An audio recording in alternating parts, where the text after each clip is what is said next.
옛날 인도 마가다국에는 바지라라는 여인이 살고 있었습니다.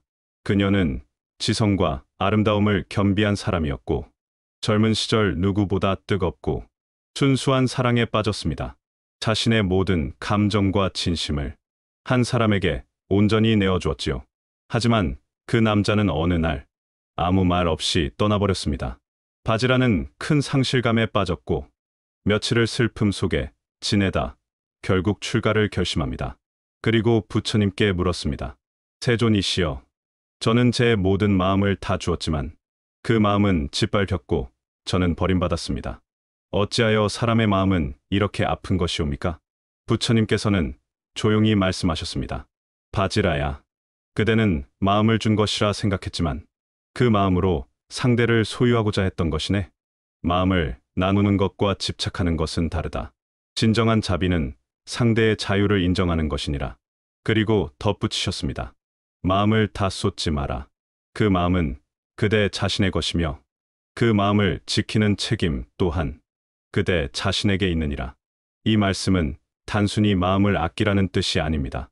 나의 평화는 내가 지키는 마음 안에서 비롯된다는 깊은 가르침이 담겨 있습니다. 우리는 누구나 사랑받고 싶고 이해받고 싶어 합니다. 그래서 좋아하는 사람에게 진심을 다하고 모든 감정을 건네지요. 하지만 그 마음이 돌아오지 않거나 상대가 달라질 때 우리는 큰 상처를 입습니다. 이때 우리는 묻습니다. 나는 왜 이렇게 마음을 다 줬을까? 그 질문 앞에서 부처님은 이렇게 말씀하셨습니다. 모든 괴로움은 집착에서 온다. 마음을 다 준다는 건 상대가 나의 기대에 꼭 맞춰주기를 바라는 마음이 포함되어 있을 수 있습니다. 그리고 그 기대가 무너졌을 때 우리는 혼란과 상처, 분노 속에 빠지게 되지요. 부처님께서는 인간관계에서 겪는 괴로움의 원인을 단 한 문장으로 정리하셨습니다. 모든 괴로움은 집착에서 온다. 우리는 누군가를 사랑하게 되면 가까워지고 싶어집니다. 더 많이 알고 싶고, 더 많이 나누고, 더 많이 함께하고 싶어지죠. 하지만 그 가까움이 지나치면 기대가 생기고 그 기대가 충족되지 않을 때 괴로움이 시작됩니다. 기대가 커질수록 상대에게 마음이 휘둘리고 그들의 말 한마디, 표정 하나에 내 감정이 좌우되기 시작하죠. 결국 내 삶의 중심은 흔들리고 나는 불안 속에 놓이게 됩니다. 그래서 부처님은 중도를 강조하셨습니다. 중도란 너무 멀지도 가깝지도 않은 감정의 균형이 살아있는 거리입니다. 어느 날, 한 제자가 부처님께 여쭈었습니다. 세존이시여, 저는 사람들과 깊은 관계를 맺고 싶습니다. 진심으로 마음을 나누고 싶은데 자꾸 실망하고 다칩니다. 부처님께서는 제자에게 조용히 미소 지으시며 곁에 있던 악기의 줄을 가리키며 말씀하셨습니다. 이 악기의 줄을 너무 팽팽하게 당기면 맑은 소리가 나지 않는다. 반대로 너무 느슨하면 아무 소리도 나지 않지. 적당히 조율되었을 때 가장 아름다운 소리를 낸다. 그리고 덧붙이셨습니다. 사람 사이도 그렇다. 너무 조이면 끊어지고 너무 풀면 멀어진다. 적당한 거리에서 마음을 나누는 것이 오래도록 평화를 지키는 길이다. 이 말씀은 단순한 우화가 아닙니다. 우리가 관계 속에서 반복하는 아픔의 원인을 짚어주는 지혜이지요. 가까움이 곧 집착이 되면 상대를 있는 그대로 받아들이기보다 내가 원하는 모습으로 만들고 싶어집니다. 사랑이 아니라 소유, 이해가 아니라 통제가 됩니다. 그래서 진정한 사랑이란 상대를 나와 다른 존재로 받아들이는 것이어야 합니다. 부처님은 함께 있으되 침범하지 않는 관계를 말씀하셨습니다. 가까이 있지만 각자의 고요를 지킬 수 있는 사이, 마음을 나누되 전부를 기대하지 않는 관계. 이것이 바로 지혜로운 중도의 인간관계입니다. 우리는 관계 속에서 종종 모든 걸 다 내어줍니다. 사랑하는 사람에게, 믿고 싶은 사람에게, 나의 진심과 시간, 온 마음을 쏟아붓죠. 그러나 그렇게 마음을 다 주고 나면 상대가 그 마음을 소중히 다루지 않을 때 우리는 상처, 분노, 자괴감을 겪게 됩니다. 이것이 바로 부처님께서 말씀하신 애착의 고통입니다. 사실 마음을 다 준다는 건 그 마음이 돌아오기를 바라는 기대도 함께 보내는 일입니다. 그리고 그 기대는 상대의 말과 행동에 따라 내 감정을 요동치게 만들지요. 나는 널 위해 이렇게 했는데 왜 너는 몰라주지? 내가 이렇게 진심인데 왜 넌 다르게 행동하지? 이런 생각들이 서운함과 억울함으로 번지고 결국 나를 상처 입히게 됩니다. 처음엔 사랑이었고 이해였으며 배려였지만 조금씩 그 안에 소유, 통제, 불안이 섞여 들어옵니다. 그래서 부처님은 마음을 지키는 것 또한 수행이라 말씀하셨습니다. 그대의 평화는 남이 아닌 그대의 마음 안에 있다. 이런 중도의 마음은 연인이나 부부 사이에서만 적용되는 것이 아닙니다. 부모와 자식 사이에도, 오랜 친구 사이에도, 심지어 가장 가까운 가족에게도 꼭 필요한 거리감입니다. 사랑이 깊을수록 우리는 자연스럽게 더 많이 알고 싶어집니다. 어떤 생각을 하는지, 어떤 기분인지, 오늘 하루는 어땠는지 그 마음 안에 들어가고 싶고 더 가까워지고 싶어집니다. 그런데 바로 그 가까움이 때로는 관계를 어렵게 만들기도 합니다. 부모는 자식을 사랑합니다. 하지만 그 사랑이 어느 순간 너를 위해서야라는 말로 자식의 선택과 삶을 통제하려는 방향으로 바뀌게 되면 사랑은 짐이 되고 자식은 점점 마음의 문을 닫게 됩니다. 친구 사이도 마찬가지입니다. 서로를 잘 알기에 나는 너를 위한다는 마음으로 무언가를 조언하고 간섭하게 되지요. 그 조언이 받아들여지지 않으면 서운함과 오해가 생기고 그 오해는 관계의 균열로 이어집니다. 그만큼 가까운 사이일수록 너무 많이 아는 거지 오히려 마음을 다치게 할 때도 있습니다. 가족은 어떤가요? 매일 얼굴을 마주하고 삶을 함께 나누는 존재들이기에 경계가 무너지기 쉽습니다. 가족끼리 무슨 예의야? 라는 말로 때로는 서로의 고요를 침범하게 됩니다. 서운함도 쌓이고 기대도 무너지고 가장 가까운 사이에서 가장 깊은 상처가 생기기도 하지요. 그래서 부처님은 모든 관계에서 고요와 여백이 필요하다고 말씀하셨습니다. 이 고요란 침묵하거나 무관심하라는 뜻이 아닙니다. 그저 상대의 존재를 있는 그대로 받아들이며 너무 깊이 개입하지 않고 조용히 함께 머무르는 따뜻한 공간입니다. 여백이란 상대에게 숨 쉴 공간을 주는 것이고 동시에 내가 나 자신을 돌볼 여유를 지키는 일입니다. 너무 가까이 다가가면 상대의 그림자까지 내 마음을 어지럽히게 됩니다. 하지만 적당한 거리에서는 빛도 어둠도 있는 그대로 받아들이며 평화롭게 공존할 수 있습니다. 중도의 마음이란 모든 인연에서 서로의 자유를 인정하고 내 감정의 중심은 내가 지키는 태도입니다. 그 태도는 사랑을 포기하는 것도 거리를 두자는 것도 아닙니다. 오히려 오래도록 사랑하기 위해 필요한 지혜입니다. 사람과 사람 사이에는 늘 여백이 있어야 합니다. 그 여백이 곧 존중의 자리이고 관계가 숨쉬는 안식처입니다. 가장 가까운 사람일수록 우리는 종종 이 여백을 잊습니다.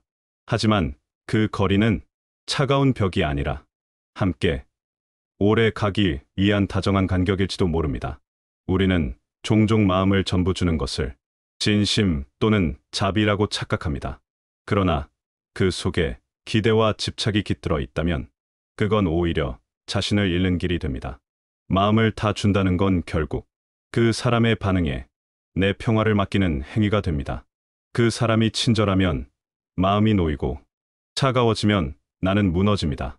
이런 방식의 사랑은 아름답지만 결국엔 불안정한 삶으로 이어질 수밖에 없습니다.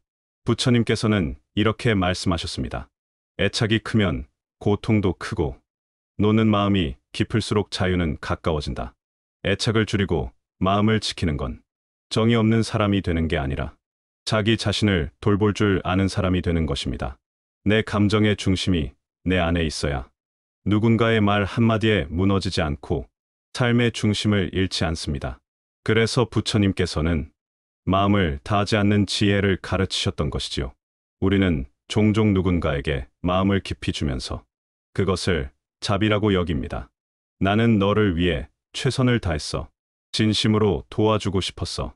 하지만 어느 순간 그 마음이 받아들여지지 않거나 상대가 다르게 반응하면 우리는 실망하고 서운해지고 아프게 됩니다. 그때 문득 깨닫게 되죠. 내가 준 건 정말 자비였을까? 아니면 내 뜻대로 되길 바라는 마음, 즉 집착이었을까? 부처님께서는 자비와 집착의 차이를 이렇게 설명하십니다. 자비는 상대를 있는 그대로 존중하고 이해하는 마음입니다.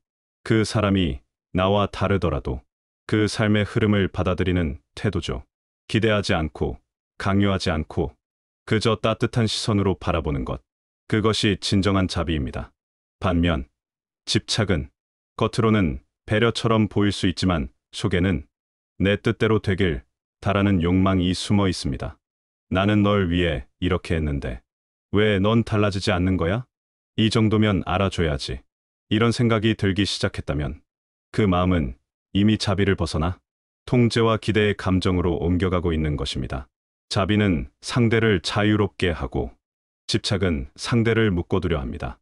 그래서 부처님께서는 사람마다 그 마음의 그릇과 인연에 따라 가르침을 달리 전하셨습니다. 모두에게 똑같은 방식으로 마음을 나누지 않으셨죠.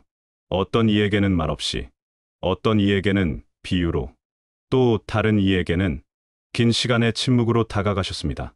그것이 바로 지혜로운 자비입니다. 자비는 내가 옳다는 기준을 들이대지 않습니다. 대신 상대가 스스로 깨달을 수 있는 여백을 허락해 줍니다. 우리가 모두에게 똑같이 마음을 보여줄 필요는 없습니다. 그것은 차별이 아니라 그 사람을 존중하는 방식입니다. 진짜 자비는 누구를 바꾸려 하지 않고 그 사람을 있는 그대로 머무르게 하는 따뜻한 공간을 마련해 주는 것입니다. 부처님처럼 말이지요. 아무에게도 마음을 다하지 마라. 이 말은 차갑게 살라는 뜻이 아닙니다. 도리어 그 반대입니다. 그 말 속에는 자기 자신을 지키고 돌보는 따뜻한 자비의 태도가 담겨 있습니다. 우리는 누군가를 사랑하면 그 마음을 전부 주고 싶어집니다. 내 감정, 시간, 관심, 온기를 다 건네고 싶어지죠. 그게 진짜 사랑이라고 믿기 때문입니다. 하지만 마음을 다 준다는 건 곧 나를 지키는 경계를 허문다는 뜻이기도 합니다. 상대가 그 마음을 잘 받아줄 때는 괜찮지만 그 마음이 외면당하거나 가벼이 여겨질 때 우리는 감당하기 어려운 무너짐을 겪게 됩니다. 마치 내 안의 집이 와르르 무너진 것처럼요.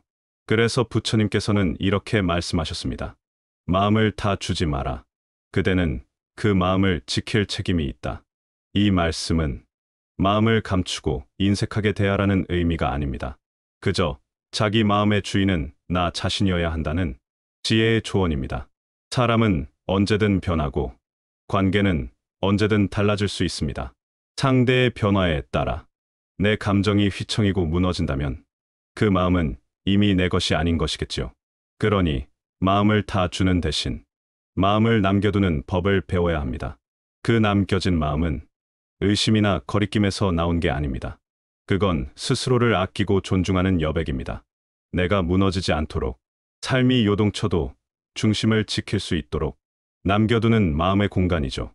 그 마음은 언제든 나를 위로하고 다시 일어설 수 있게 도와주는 내 안의 안식처가 됩니다.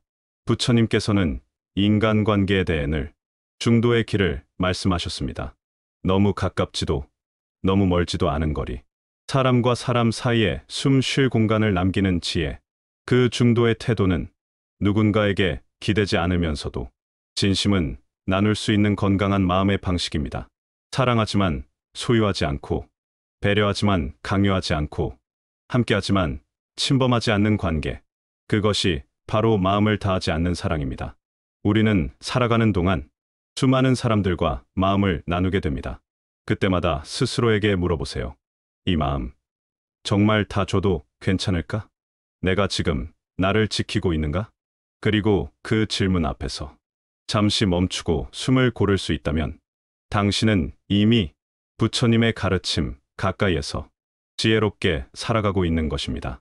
그러니 이제는 누구에게도 휘둘리지 않고 자신의 중심을 잃지 않으며 이렇게 말해보세요. 나는 나의 평화를 지킬 책임이 있다.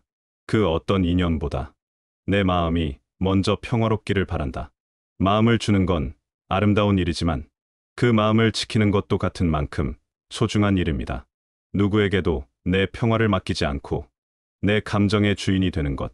그것이 바로 부처님께서 말씀하신 지혜로운 자비이며 중도의 삶입니다. 사람은 변하고 관계도 변합니다. 그러니 사랑 속에서도 나 자신을 잊지 마세요. 당신의 마음은 당신이 지켜야 할 가장 소중한 공간입니다.